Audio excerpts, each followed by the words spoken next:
Je ne connais rien du football, j'ai vu la passion, l'engagement, mais j'ai fait une analyse vraiment froide. Je dis, aujourd'hui, il est là.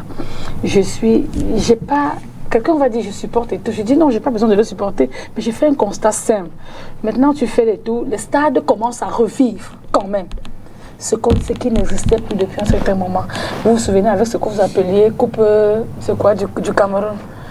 On passait parfois 6 à 11 mois, 11 années, sans qu'on vous dise qu'il y a même des clubs. Vous appelez ça quoi, des clubs? Je ne sais pas si les clubs existaient au Cameroun avant ou pas. Donc il y a une manière de dire quoi, qu'il y a quand même cette vie-là qui a commencé à reprendre avec le football au Cameroun depuis l'arrivée, et de manière progressive, parce que ce n'est pas comme ça n'existait pas, mais il y a eu cette évolution qui est perceptible et qui est constante au niveau du football aujourd'hui, au point où on est capable de vous dire non, la finale se jouera tel jour avec X ou Y, et puis voilà les pronostics des différents clubs. Donc il y a un travail de fond qui est fait. Moi, c'est ce que je vois et c'est ce qui m'intéresse aujourd'hui.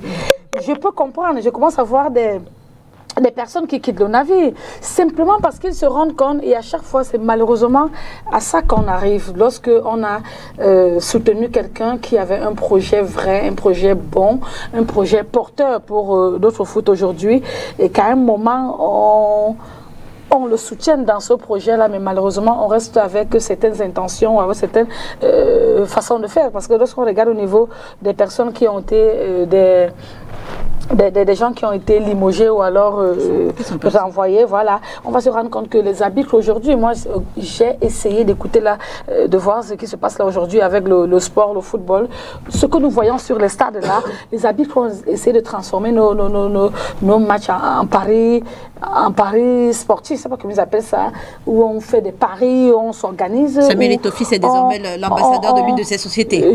Non, ça c'est autre chose.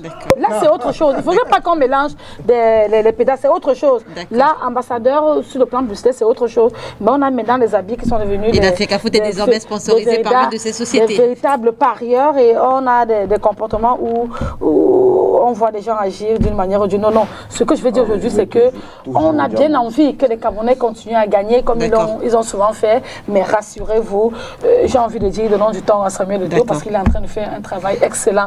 Et comme on dit, on ne peut pas faire des omelettes sans casser les œufs. J'ai pas envie de rappeler qu'avant que les élections, pour tous ceux qui le savent ce qui s'est passé, avant que le président Samuel Etofi ne prenne l'Africa Foot, on n'en parlait plus de... Comment ça? Vous n'avez pas vu Bamboutos en finale? Ça faisait tellement longtemps, ça tout le monde le sait. Vous n'avez pas vu Bamboutos en finale au Stade Amadou Ahidjo? Avant Etofi? Depuis quand? Oui, avant Etofi, non, prénom, avant Etofi, depuis quand? Il y a plein de il y a une pause. Tout le monde sait ce qui s'est passé. Je peux comprendre que parce qu'aujourd'hui on ferme les robinets, alors chacun commence à se... Non, on n'a fermé aucun robinet. On est en train de fermer. C'est pour ça que les voix se lèvent. Attendez que je vous dise. On n'a fermé aucun robinet.